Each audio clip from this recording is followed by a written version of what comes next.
Основание черепа замечательная часть черепа, которая послужила, в частности, основанием для описания австралопитеков как таковых и заключения о их двуногости, о их прямохождении.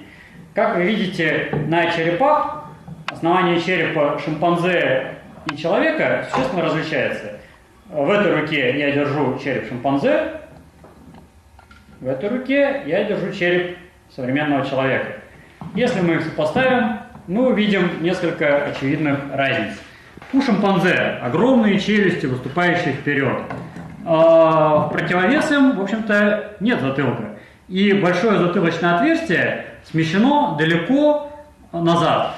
У человека большое затылочное отверстие находится более-менее посередине длины черепа, основания черепа, поскольку лицо короткое.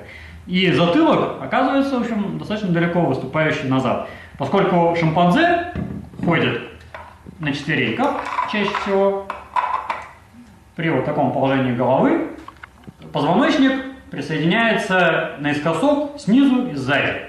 Человек ходит чаще всего все-таки на двух ногах, поэтому у него позвоночник присоединяется практически строго снизу.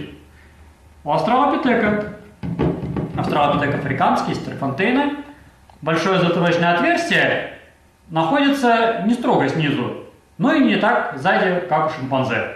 А у австралопитека оно смещено вперед по сравнению с шимпанзе, и у австралопитека оно смещено назад по сравнению с современным человеком. У австралопитека размеры челюстей, в общем-то, сопоставимы с размерами челюстей шимпанзе. Это самка, поэтому здесь челюсти не самые большие. А вот задняя часть, затылочная, больше похожа на человека.